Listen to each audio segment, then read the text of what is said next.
Good morning mga idol. Ah, Sana namang mapagpalang araw para sa ating lahat. Ngayon ay June 10, 2025. Update ko lang kayo mga idol dito sa backyard farm natin.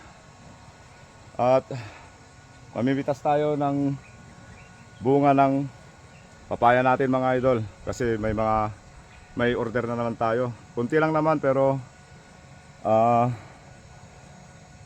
dagdag kita na rin mga idol. So tara mga idol, papakita ko sa inyo kung ano na yung update ng natin, mga baboy natin, mga alaga nating mga baboy. So dito lang mga idol sa likod bahay itong yan yung mga papaya natin. Yan.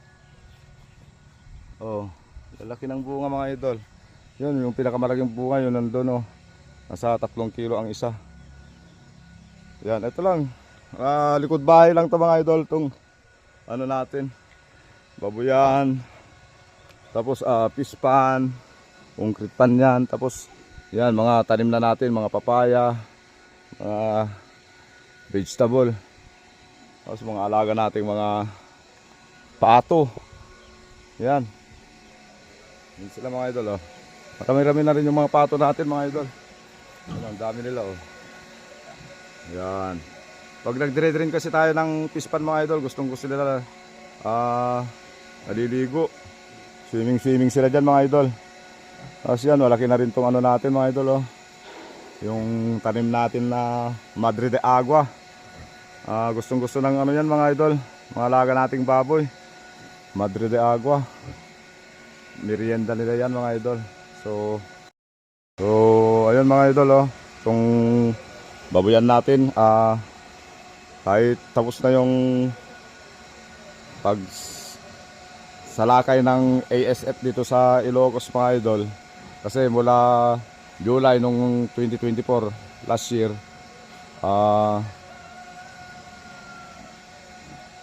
may ASF na naman dito na mga idol nangyari. So July hanggang December, so lahat ng mga may alagang baboy dito sa paligid ko mga idol, dito lahat nakapalibot dito na may mga babuyan, puro natamaan ng ASF mga idol. So laking pasasalamat natin mga idol at hindi tayo natamaan nung last year.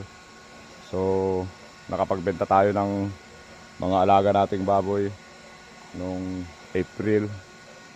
So medyo malaki-laki rin ang profit natin dahil napakataas ng presyo ng baboy ngayon mga idol.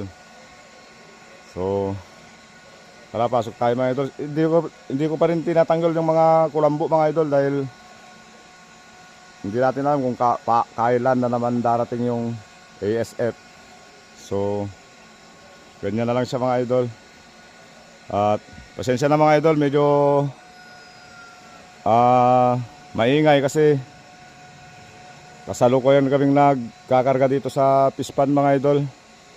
Yung tubig nag-drain kasi kami, so medyo maingay. Bukas yung water pump. So tara, pasok tayo mga idol. So eto mga idol yung mga gilt natin. Yan, mga gagawing inahin. So malapit na silang maglandi mga idol. Yan, mga nasa 7 months na rin sila. Yan, landrace mga idol ang lahi.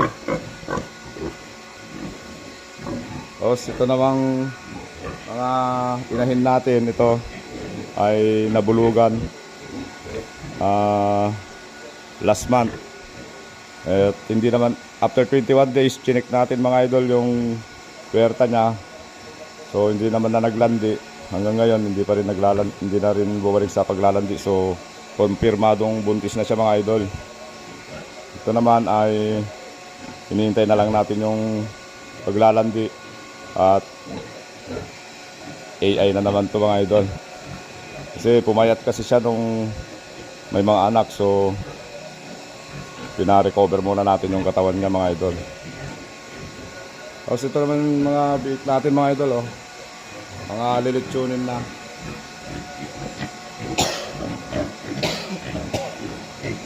Ayan. Pang lechon na sila mga idol. Nasa ano na sila, 2 months and a half from birth. Ayan.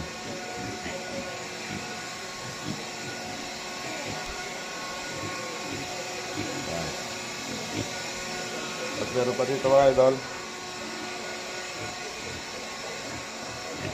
Ayan.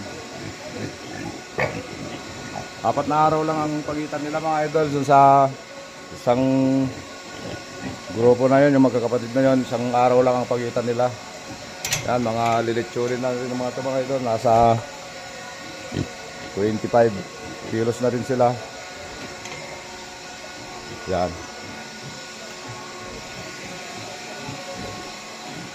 Pero hindi tayo nagbebenta ng mga biik mga idol.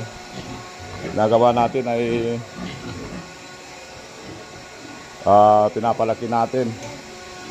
So tara, puntahan natin yung ano mga idol. Yan yung maingay mga idol, oh. Water pump. So dito naman tayo sa pispan mga idol. Yan, mga tilapia natin.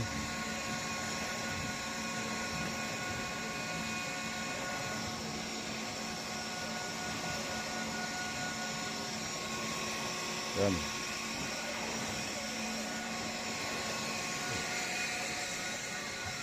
Kakarga tayo mga idol.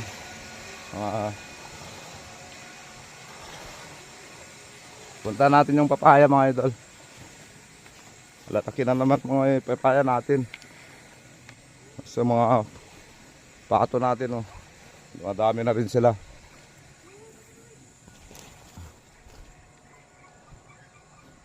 Nandito tayo sa papaya.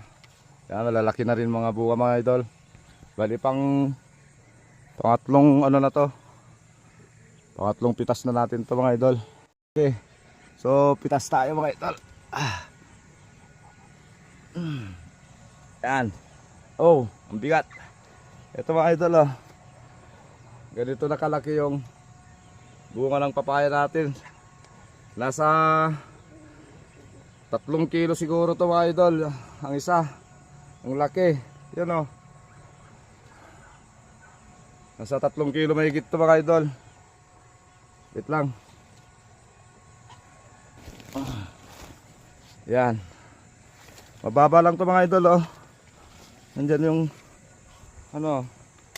Yan, oh. Level lang natin mga idol. So pangatlong harvest pa lang natin to. Yan. Mababa lang. So hanggang dito na lang mga idol. At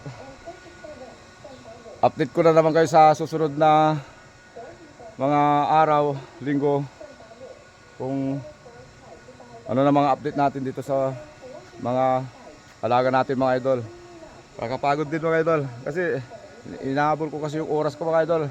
7 AM ay ano naman ako, papasok na naman ako sa trabaho. So 6:30 na, so maliligo pa tayo, baka ma-late pa tayo mga idol. At sana hindi pa magbago yung presyo ng mga baboy mga idol.